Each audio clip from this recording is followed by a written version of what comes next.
Olá, amigos. Aqui é o Watchman River. Estou muito feliz por vocês estarem aqui. Obrigado por se juntar a mim. Espero que você esteja bem. Hoje é quarta-feira, 29 de abril de 2026. Para onde foi o tempo? E está um dia absolutamente lindo aqui no meio de Connecticut, à beira do rio. E uau, tivemos uma semana incrível em termos de clima aqui.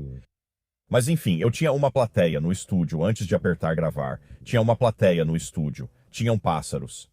Misty, a gata, apareceu. Tinha um esquilo terrestre correndo pela rua ali. E agora eu apertei gravar e todo mundo sumiu. Minha plateia, ao vivo, me abandonou. Mas fazer o quê? Vamos às Escrituras. Separei esses versículos especialmente para abençoar e encorajar sobre a proteção de Deus. Comecemos em Efésios 6:11. Revista-se de toda a armadura de Deus para que você possa resistir às ciladas do diabo, especialmente nesses últimos dias, certo? Incrível. Salmo 32, versículo 7. Tu és o meu esconderijo, tu me preservarás da angústia, tu me cercarás com cânticos de livramento.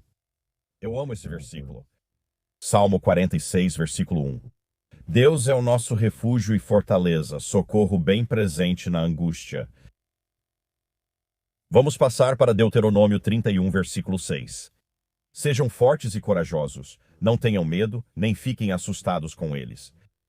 Pois o Senhor seu Deus é quem vai com vocês. Ele não os deixará nem os abandonará. Aqui estão alguns gansos canadenses voando acima de nós. Vamos para Isaías 54, versículo 17. Nenhuma arma forjada contra você prosperará, e toda língua que se levantar contra você em juízo, você a condenará. Esta é a herança dos servos do Senhor, e a sua justiça vem de mim, diz o Senhor. Hebreus 13, versículo 6. Assim podemos dizer com confiança, o Senhor é o meu ajudador. Não temerei. O que o homem pode me fazer, digam amém. Obrigado, pessoal, ouvi isso. Salmo 18, versículos 35 e 36. Você também me deu o escudo da sua salvação. Sua mão direita me sustentou. A sua gentileza me engrandeceu. Você alargou o caminho sob meus pés para que eles não escorregassem. Salmo 16, versículo 1. Preserva-me, ó Deus, pois em ti confio. Vamos fazer mais dois. Isaías 46, versículo 4. Mesmo na sua velhice, eu sou o mesmo, e mesmo quando os seus cabelos ficarem brancos, eu carregarei você. Eu fiz e eu sustentarei. Eu mesmo carregarei e os livrarei. Cara, isso é lindo. Salmo 18, versículo 30. Quanto a Deus, o seu caminho é perfeito. A palavra do Senhor é comprovada, ele é um escudo para todos os que confiam nele. Certo? Você conhece Jesus? Eu realmente espero que sim, porque estamos vivendo tempos muito nefastos e o tempo é curto. Se você não conhece Jesus, continue assistindo, pois vou compartilhar o Evangelho. Você pode nascer de novo e ter uma nova vida hoje. Hoje mesmo sua vida pode mudar. Sabe, é uma ótima oportunidade. Mas agora, estamos testemunhando a preparação de guerras muito proféticas neste mundo. E já estamos vendo isso há alguns anos, quase 3 anos desde 7 de outubro de 2023, quando o Hamas fez aquele ataque horrível a Israel. Desde então, vemos essas guerras proféticas se formando. É incrível ter a palavra de Deus e poder olhar para Ezequiel 38, que foi escrito há tanto tempo, e podemos ver isso acontecendo em tempo real, sendo preparado. Todas as peças apenas se encaixando. E não é daqui a 20 anos, sabe? É agora, em breve. Sabe, esses são os dias em que estamos vivendo. Estamos vivendo nos últimos dias. Estamos esperando que Jesus arrebate sua igreja, porque aquela tribulação de 7 anos está chegando muito, muito em breve. Quero começar por aqui. Os tambores da guerra não estão soando por acaso. Eles são proféticos. Sim, os tambores de guerra estão rufando mais alto no mundo e as tensões aumentam. As nações estão se alinhando, as alianças estão mudando, e conflitos antes considerados regionais agora ameaçam explodir em escala global. Para quem estuda profecia bíblica, esses acontecimentos já eram esperados. Não é uma ótima frase? Este é um artigo do Harbinger's Daily, escrito por David Bowen, intitulado Os tambores de guerra não são aleatórios, eles são proféticos. Ele continua dizendo: a questão é, você está observando o cenário sendo preparado para as guerras finais descritas nas Escrituras? Bem, nós estamos aqui neste canal. Nós estamos. Sim. Jesus advertiu: vocês ouvirão falar de guerras e rumores de guerras em Mateus 24, versículo 6. Hoje, não estamos mais apenas ouvindo rumores. Hoje, estamos testemunhando uma escalada.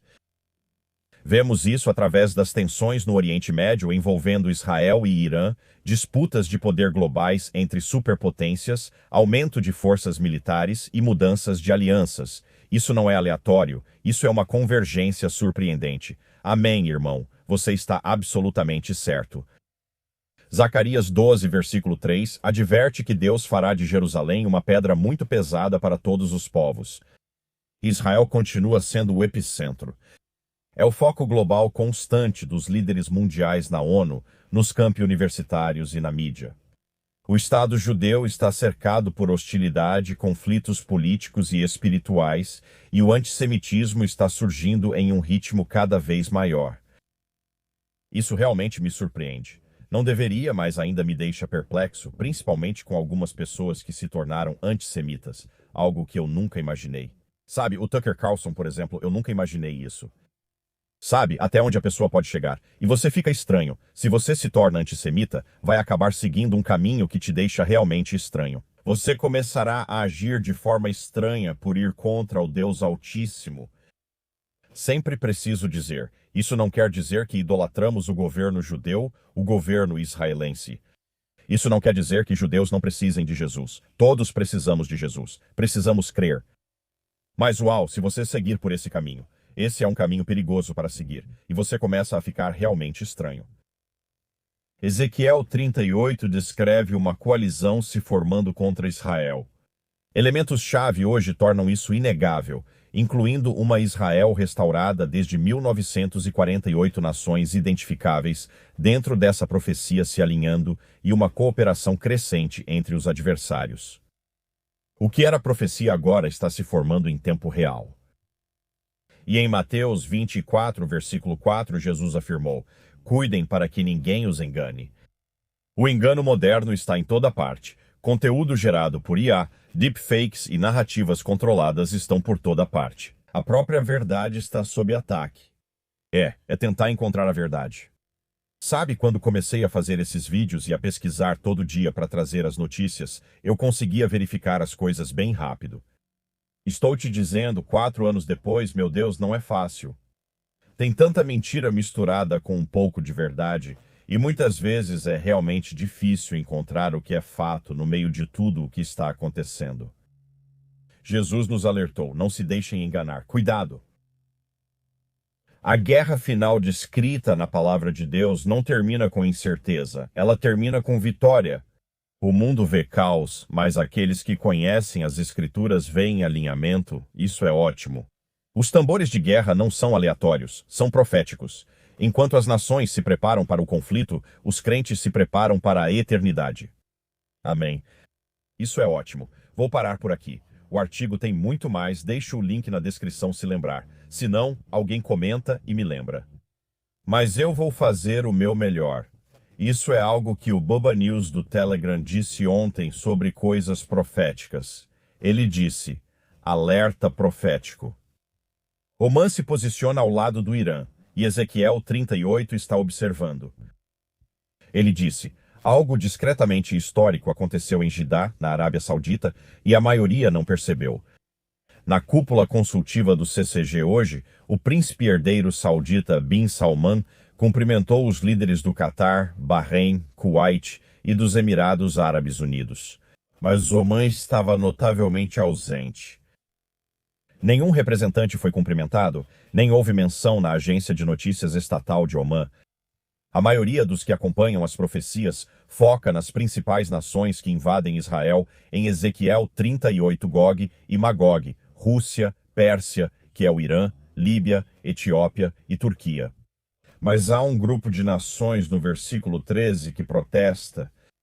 Sabá e Dedã e os mercadores de Tarsis dirão a ti, vieste para tomar despojos?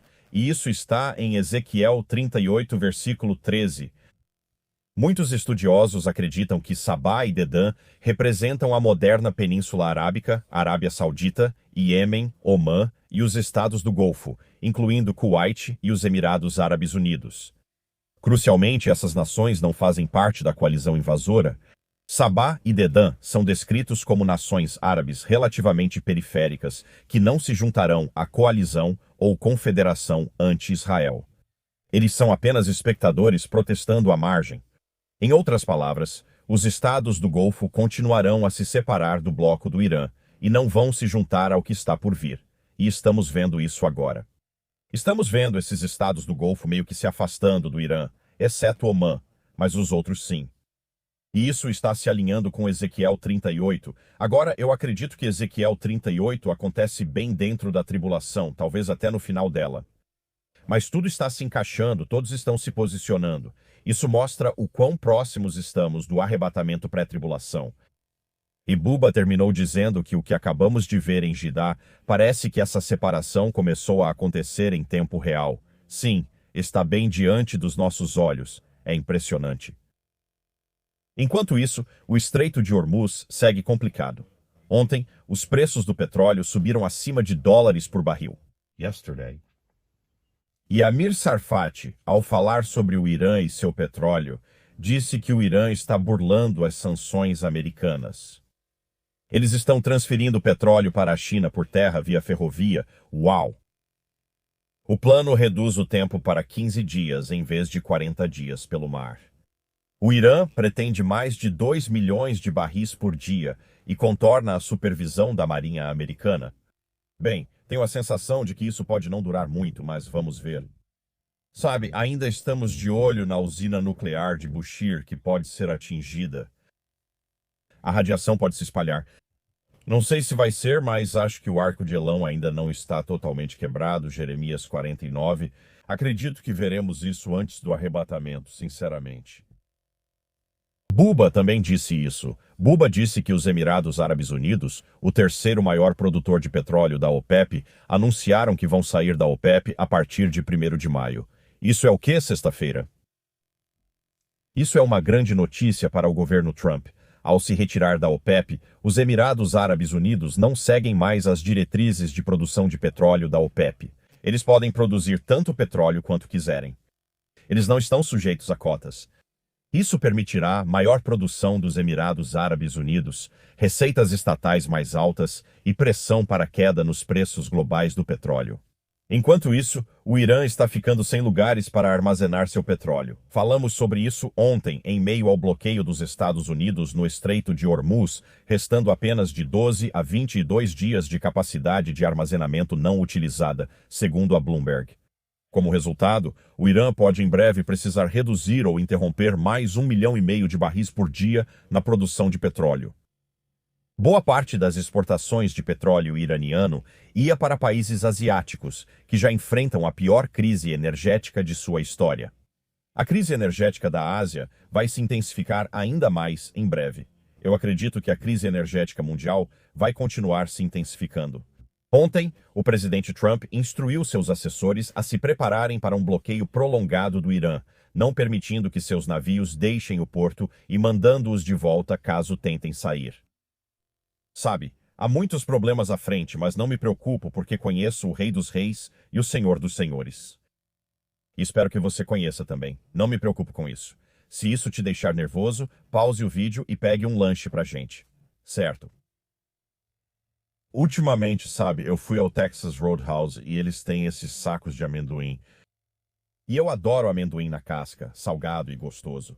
E aqueles do Texas Roadhouse, isso não é um anúncio pago nem nada. No Texas Roadhouse, eles te dão um saco de amendoins grátis logo na entrada que ficam sobre uma mesa.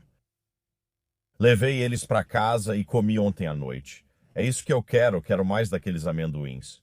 São bons demais. Enfim, essa é minha recomendação de lanche e eu vou manter ela. A conta Mossad Commentary no X publicou isso ontem. O chefe da Guarda Revolucionária respondeu ao bloqueio de Trump com sua própria ameaça. Após as ações de Donald Trump para estender o embargo naval ao Irã, o comandante da Guarda Revolucionária, Ahmad Vahidi, está alertando sobre uma resposta decisiva contra a Marinha dos Estados Unidos. Temos ouvido muitos avisos desde 28 de fevereiro. Eles são realmente bons em avisar. Até agora não tão bons em agir, mas vamos ver. Vamos ver. Além disso, o presidente Trump publicou isso ontem na Truth Social, por volta de 1h30 da tarde no meu horário de Nova York. Ele disse: Irã não consegue se organizar. Eles não sabem como assinar um acordo não nuclear. É melhor que fiquem espertos logo. Foi só isso. Fim. Fim da postagem. Então ele ainda está firme até agora. Vamos ver. O Insider Paper compartilhou que o real iraniano, moeda local, caiu para uma mínima histórica frente ao dólar ontem.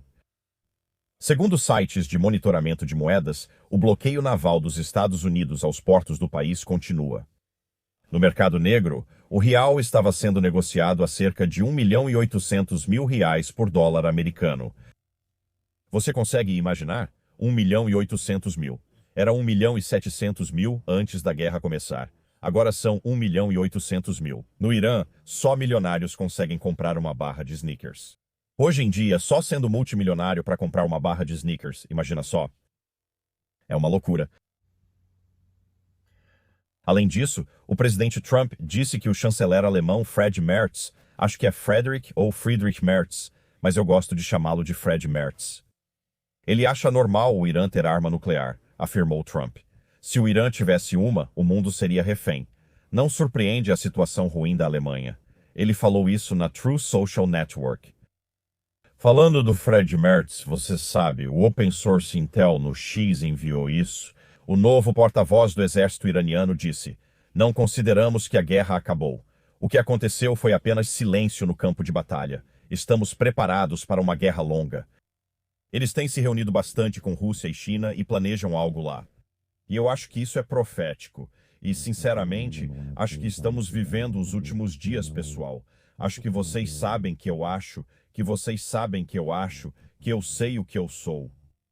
E é só isso que eu sou. Enfim, o Insider Papers compartilhou isso. Air India, Indigo e SpiceJet, que detêm 95% do mercado de aviação da Índia, disseram ao governo que a indústria aérea está à beira de parar as operações. A Press Trust of India informou isso ontem. Você consegue imaginar? 3 grandes companhias aéreas detêm 95% do mercado de aviação da Índia e eles estão dizendo que talvez tenham que parar. Você sabe, a tribulação de 7 anos é séria. Vocês não vão querer passar por isso. O Ministério das Relações Exteriores de Israel critica o Tribunal Penal Internacional em Haia como corrupto depois que novas evidências revelaram que o procurador-chefe, Karim Khan, recebeu uma oferta de suborno do Catar para emitir mandados de prisão contra líderes israelenses. Eles encontraram as evidências. Eles encontraram a prova. Recebeu uma oferta de suborno de quem mais, se não rufem os tambores, o Catar, é claro, porque o Catar paga muita gente. Eles têm muito dinheiro nesse país. Eles podem comprar muitas barras de sneakers no Catar. O Israel Today divulgou isso no Telegram, que suas forças de defesa destruíram um grande sistema de túneis do Hezbollah no sul do Líbano. A explosão foi tão forte que, segundo relatos, ativou sensores sísmicos. Disseram que parecia um terremoto lá dentro. Foi uma das maiores explosões que vi nos últimos anos. E vou te mostrar este vídeo aqui, dá uma olhada nisso. Esses são os túneis, veja este sistema de túneis. É realmente intricado, muito perto da fronteira norte com Israel, e é lá que o Hezbollah ficava. Não mais, porque foi destruído. Ali está a entrada com a escada longa. Tenho um pouco de medo de altura, mas talvez eu desça por essa escada e você também. Se estiver ouvindo, te conto tudo em detalhes. Ah, tem um vaso sanitário ali e um copo amarelo. E então temos um quartinho. Opa, armas. Temos armas nesse corredor. Elas estão contornadas de vermelho. Aqui há mais garrafas de água, um grande reservatório de água. Tem todo tipo de coisa nesses túneis. Esses túneis não existem mais porque foram destruídos. Vi um varal. Você viu isso? Estavam pendurando roupas numa sala de preparação para combate. Isso é para ensaios gerais. Eles têm um quartinho com cobertores e um pôster da Chiquita Banana. Acho que era a bandeira do Hezbollah e outra arma desenhada em vermelho. E aí está. Então, sim, essas coisas que você está vendo ali já sumiram todas. Sumiu tudo. Eles explodiram ontem. E foi, como eu disse, uma explosão realmente intensa. Depois recebemos isso de Amir Sarfati. Ele compartilhou isso. A refinaria Tuops, na Rússia, está pegando fogo em pelo menos 3 pontos diferentes. Esse é o terceiro ataque ucraniano à infraestrutura petrolífera russa em Tuops nos últimos 12 dias. Os tanques de armazenamento de combustível estão em chamas por toda a refinaria. Também houve alguns vídeos bem dramáticos desses incêndios. E tem mais isso aqui, ouça isso. A China está testando um protótipo de reator nuclear que pode ser transportado em um caminhão. Você consegue imaginar? Eu não quero ficar dirigindo pelas rodovias de Connecticut com um reator nuclear. Vou te dizer isso agora. Tipo, se eles estiverem contratando para esse trabalho, eu não quero esse trabalho. Sabe, um reator nuclear em um caminhão. De jeito nenhum, José. Isso não é para mim. A Alemanha pretende criar um imposto sobre o açúcar para enfrentar o aumento do déficit orçamentário nos próximos anos, segundo um projeto de lei. Ah, é isso. Vicia eles, depois taxa o vício deles. E é assim que as coisas funcionam. É assim que as coisas funcionam neste mundo. Vicia eles e depois taxa até não poder mais. Eles fizeram isso com cigarros por 100 anos. Viciaram todos e depois taxaram. Terremotos nas últimas 24 horas foram 45 acima de 4.0 e 17 acima de 5.0. Então aumentaram um pouco em relação a ontem. Agora precisamos ir ao mundo dos palhaços. Você vem comigo? Acho que deveria. É importante. Você deveria vir comigo. Robôs humanoides estão sendo testados como carregadores de bagagem em um aeroporto no Japão. Ah, cara. A Japan Airlines vai testar robôs fabricados na China como carregadores de bagagem no aeroporto de Haneda a partir de maio. A iniciativa busca enfrentar a falta de mão de obra e aliviar a carga de trabalho dos funcionários diante do crescimento do turismo no Japão. Robôs também podem limpar cabines e apoiar operações em solo com a expansão da automação nos aeroportos japoneses. Robôs serão testados como carregadores de bagagem. E eles vão mesmo. A companhia aérea afirma que os robôs humanoides vão movimentar bagagens e cargas no pátio deste aeroporto. A companhia aérea espera que o experimento reduza a carga de trabalho dos carregadores de bagagem humanos. Também planeja usar robôs para limpar cabines e operar equipamentos de apoio em solo. E a BBC está informando que vários aeroportos no Japão já usam os robôs para patrulha de segurança e varejo. Não é ótimo?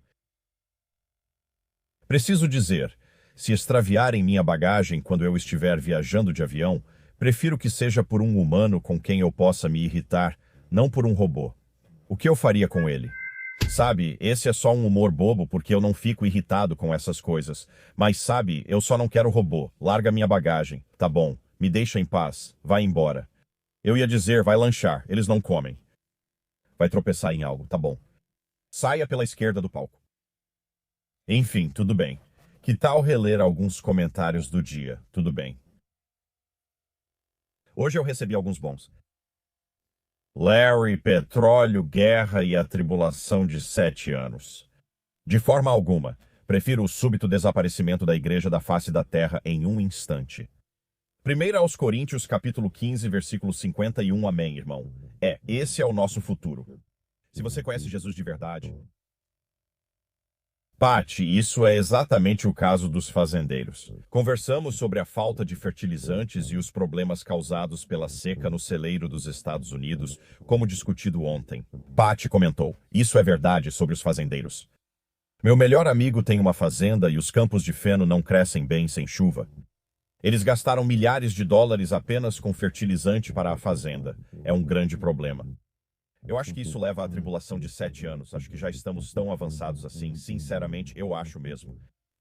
Whitney, hoje de manhã, enquanto eu fazia entregas pelo DoorDash, estava dirigindo por aí me sentindo muito cansado, me perguntando por que ainda estamos aqui e implorando ao Senhor por algum encorajamento. Encontrei um homem na saída da rodovia com uma placa pedindo ajuda. Dei alguns dólares a ele e entreguei o Evangelho de João. Enquanto eu dirigia esta tarde, passei por esse mesmo homem 2 vezes. Isso é tão legal, e eu o vi lendo o Evangelho de João. Nem preciso dizer que recebi o que pedi. Deus me encorajou ao me mostrar que é por isso que ainda estamos aqui. Para que mais almas possam vir a Cristo. Orem por esse homem comigo, irmãos e irmãs. Amém. Vamos orar, Whitney. Obrigado, isso é incrível. É muito legal que você o tenha visto 2 vezes depois lendo o Evangelho de João. Uau! Uau! Obrigado, Whitney. Lindo. Crente em profecia. Deus nos deu livre-arbítrio. A vigilância busca tirar isso de nós. Esse é o sistema da besta se formando. Amém. Sim, nós falamos sobre os carros que, em 2027, terão que ter vigilância. Cada pessoa dirigindo será vigiada a cada momento em que estiver ao volante. DP. O Senhor não demora em cumprir sua promessa, como alguns pensam que há demora, mas Ele é paciente com vocês, não querendo que ninguém pereça, mas que todos cheguem ao arrependimento. 2 de Pedro 3, versículo 9. E DP disse: Obrigado, Senhor Jesus, pela tua graça e misericórdia eternas que nos salvaram. Pedimos a mesma paciência ao esperar teu retorno, que o Senhor tem conosco em nossos tropeços diários, enquanto aprendemos a viver segundo a tua palavra. Amém. E eu digo amém. Bons comentários hoje, pessoal. Jesus é tão paciente e misericordioso, ele é muito mais paciente do que nós, não é? Acho que muitos de nós já teríamos escolhido ir para casa com Jesus se dependesse de nós. Mas Jesus não quer que ninguém pereça. Ele não quer que ninguém passe a eternidade no inferno separado de Deus. Ele não deseja que ninguém pereça e é muito paciente. Vivemos os últimos dias e o tempo está acabando por causa dessa paciência. Mas ele voltará para arrebatar sua igreja. Isso vai acontecer em algum momento. E nós estamos nesse tempo. Paulo disse que não precisava nos escrever sobre tempos e estações, e sabemos que estamos nesse tempo. Mas você conhece Jesus? Você vai conhecer, porque eu sinto que daqui para frente, quem conhece Jesus e crê no seu sangue redentor e na sua obra consumada nesses últimos dias, são como os últimos. Estamos vendo a colheita final, eu acredito. Talvez você seja um deles e não conheça Jesus, o que ele fez por você. Vou compartilhar o Evangelho, as boas notícias. E então você ficará com a decisão mais importante de toda a sua vida. Você vai dizer sim, eu acredito nisso, ou vai continuar rejeitando e dizer não, eu não quero isso. E eu espero que você preste atenção, porque Jesus deixou um trono no céu para vir aqui há 2000 anos. Ele nasceu de uma virgem concebido pelo Espírito Santo. Ele era o Deus homem, 100% Deus, 100% homem no mesmo corpo. E ele veio aqui, o Cordeiro de Deus, morto desde a fundação do mundo. Todo o propósito dele vir aqui foi derramar seu sangue para nos salvar do nosso problema com o pecado. Todos temos problemas com o pecado, pois todos pecamos e ficamos aquém da glória de Deus, errando o alvo. O padrão de Deus é um padrão de perfeição que você e eu não conseguimos compreender. Não é só ser bom ou, sabe, prestar atenção aos 10 mandamentos. Não é só isso. O padrão dele é perfeição absoluta, algo que você nunca conseguiria alcançar. Não importa no que você seja melhor ao servir ao Senhor, Deus diria, sim, você é bom nisso, mas você não é bom o suficiente, sabe? Esse é o nível de perfeição dele. Não compreendemos isso mostrando que precisamos de um Salvador. Pecamos e ficamos aquém da glória de Deus. Nós erramos o alvo. Precisamos de um Salvador. E foi isso que Jesus fez há 2000 anos, ele veio para nos resgatar. Ele viveu aqui de forma perfeita, curou, amou, ensinou, mas veio para morrer. E tudo o que você precisa fazer para ser salvo é entender que você tem um problema com o pecado que precisa ser pago e entender que Jesus providenciou esse pagamento com o seu sangue. Esse foi o pagamento, sangue de Deus.